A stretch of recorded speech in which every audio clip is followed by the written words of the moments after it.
Hello Transfer It at magandang umaga sa lahat. Samahan ninyo kaming maglinis ng aming store sa pamamagitan ng pag-apply ng 5S rule. Isa, sort, pagbukod.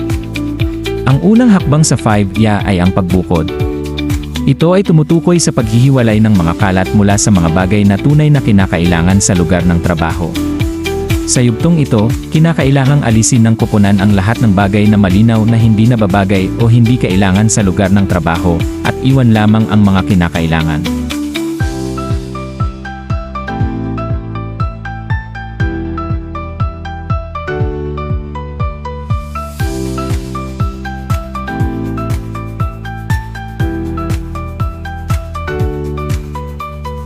Dalawa, set in order, pag-aayos. Ang susunod na hakbang ay ang pag-aayos ng mga natirang bagay pagkatapos ng pagbukod. Dito, inaayos ang mga kagamitan sa episyenteng paraan gamit ang mga prinsipyo ng ergonomia, upang masigurong bawat bagay ay may nakatakdang lugar at lahat ay nasa tamang lugar. Tatlo, shine, paglilinis.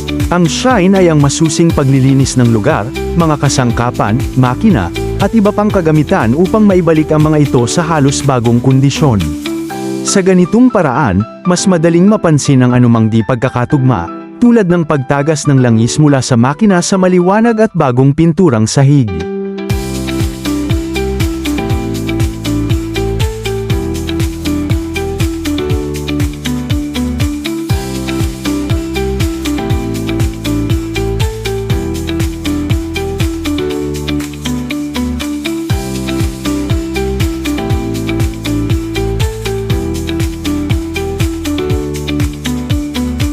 Tatlo, shine, paglilinis. Ang shine ay ang masusing paglilinis ng lugar, mga kasangkapan, makina, at iba pang kagamitan upang maibalik ang mga ito sa halos bagong kondisyon.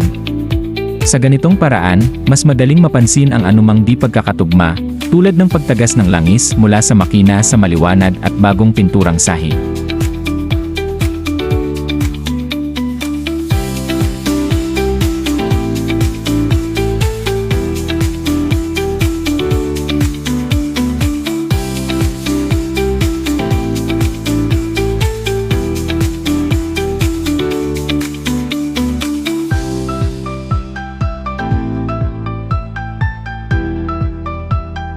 Apat, standardize, pagpapanatili ng pamantayan.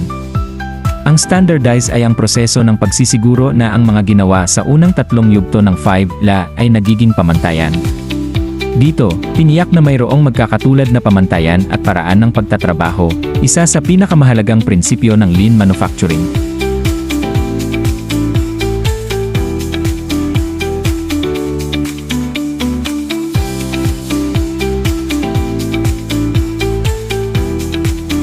Lima, sustain, panatilihin. Ang huling hakbang ng 5-la ay ang pagpapanatili, kung saan sinisigurong patuloy na ipinatutupad ng kumpanya ang mga nakaraang hakbang ng 5-la. Kasama rito ang pagpapanatili ng kalinisan, regular na pagsusuri, at patuloy na pagpapabuti. Ang 5-la ay dapat maging bahagi ng kultura ng negosyo at responsibilidad ng lahat ng nasa organisasyon.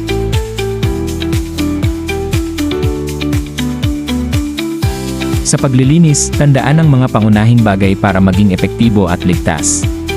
Kumuha ng tamang kagamitan, sundin ang mga hakbang sa paglilinis, at gamitin ang mga panlinis ng wasto. Isaalang-alang din ang mga alituntunin sa kaligtasan, at magsuot ng mga protective equipment.